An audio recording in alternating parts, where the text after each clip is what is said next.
Hello everybody, today we're going to be talking about how to navigate intelligence builds in the early game. So first off, when it comes to class selection, it's pretty easy when it comes to intelligence builds because you really only have two good options. The first one's Astrologer. If you're looking to just do a blast heavy, sorceries only, no melee build, Astrologer's going to probably be your best bet. After that, if you want to do a dex or a dex intelligence, intelligence strength build, you probably want to go for the prisoner. And then if you want to go for an intelligence faith build, I would actually recommend the confessor, mainly because the faith stat is it's quite a bit lower on astrologer to the point where it's like it's crazy low for some reason. Whereas on the confessor, you have a 14 faith and a 9 int versus the 14 faith, 9 int versus 6 faith, 14 int, and 7 faith, 16 int. So you're gonna have a lot of work to do in order to catch up your faith and int stats on this. So I'd recommend confessor for that. So once you have decided what kind of build you want to go for, let's go into some of the early weapons and spells you can get that are going to really make you kind of take off in the early game.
Next up, we got the Sword of Night and Flame. It's a really cool int faith weapon. You get it from the Carrier Manor. It's a pretty long run, but you can quite literally get that level 1. Hold on your left trigger with your right bumper. You'll do a Common Azure, and then hold on to your left trigger, and then press the right trigger to do a Flame Slash. Real fast, go back over to the Church of Ella after getting your mount and grab the Spirit Wolf Ashes. This will be helpful for later on and for boss fights to create a valuable distraction. Tis about summon them the spirits now. It is that. I doubt we. How long before the time? Then we're gonna go pick up the flail. It's also by the Gatefront Ruins. You just go grab the flail. We're gonna be using this for a Souls trick later on.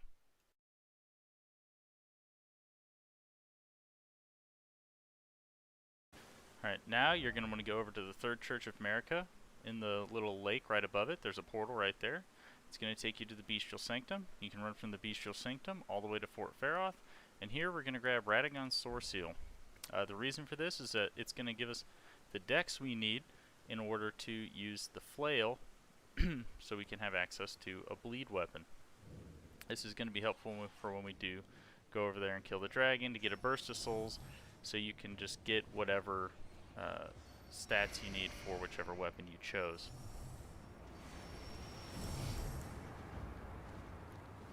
Careful about getting poisoned on the way up there. It's pretty much just kind of run by everything. There's going to be 2 knights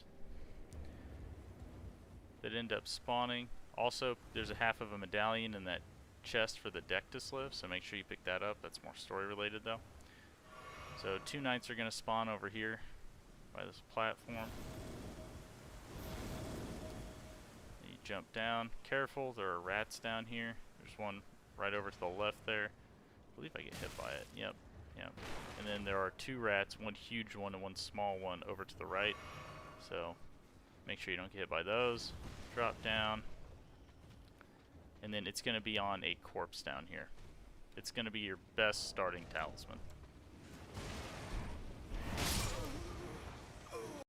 After getting the source seal, go outside of Fort Feroth and equip the flail. You should have enough stats for it, and even if you don't, it's not a huge deal. Your stamina will just be lower, and kill the dragon with bleed and get your free souls. Greatsword. Head on over to the Calum Runes waypoint, then right over here.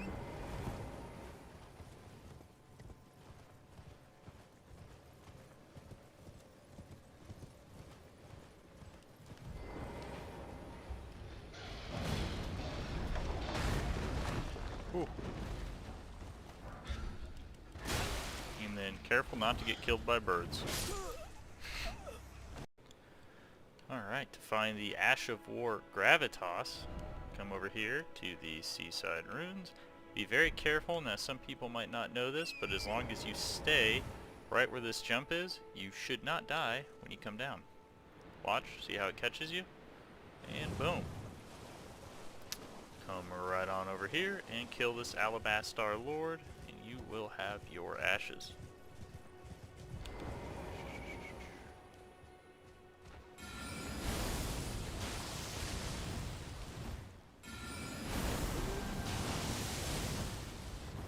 Hey now. Oh.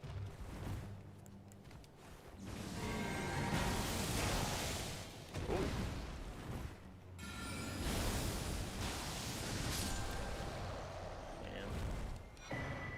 There it is.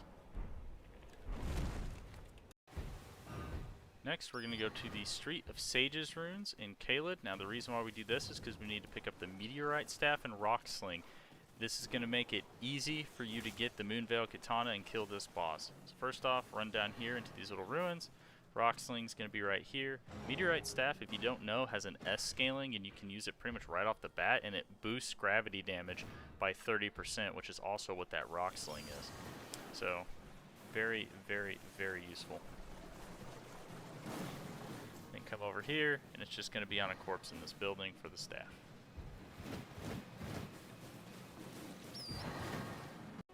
Alright, now on to the probably hardest weapon to get out of the 3. And that is going to be the moonveil katana. You have to go into Gale Tunnel in Caelid and kill this big ass magma worm.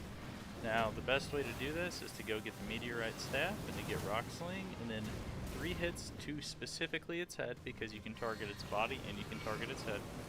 3 hits to specifically the head will break its poise. So you just keep doing that as much as you can, and try to do your best to avoid his attacks, and he'll be good.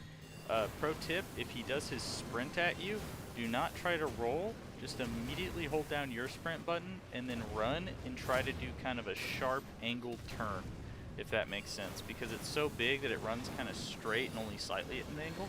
So you have to kind of, yeah, like right here, you just run. Just don't roll, just run. Just do that, and then go at sharp angles because it can't turn that fast. Alright, after you do that, you'll have your moonveil katana. It might take you a couple times, and if you, but you know, it's very doable. So I believe.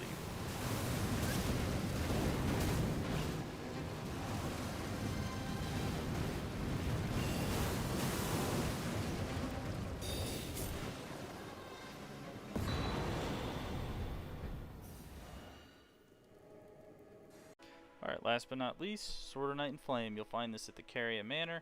It is quite the run, but there is nothing blocking you from getting it. You can run straight to it, so that's nice. So, going in here, just make sure whatever you do, you don't stop. There's a bunch of hands that are going to drop down, and if you stop, pretty good chance you might get hit by one of the ranged abilities because they cast spells that explode. Or if they get close enough to you, they might just ball up into a fist and fist you, and I don't think anybody wants that.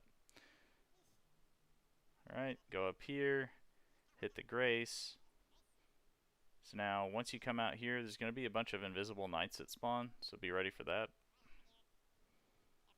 Boom, boom. They just kind of pop out of nowhere. Then over here, you're going to see a roof. Jump off onto that ledge. Jump down. Down again. And voila, your Sword of Night and Flame is obtained. Alrighty, now with your weapon in hand, it's time to go kill the first main boss. This is a moonveil katana / casting build that I did. And you're going to find that playing an int build is probably one of the easier ones because you can just sit back from range and just kind of murder things. Ideally on Margit, just wait until the second phase or wait till after you get him chunked a little bit and then summon your wolves to distract him and you should beat him no problem. Alrighty, well, I hope this guide helped you guys. Please like and subscribe, helps me out a ton, and I will catch you guys next time.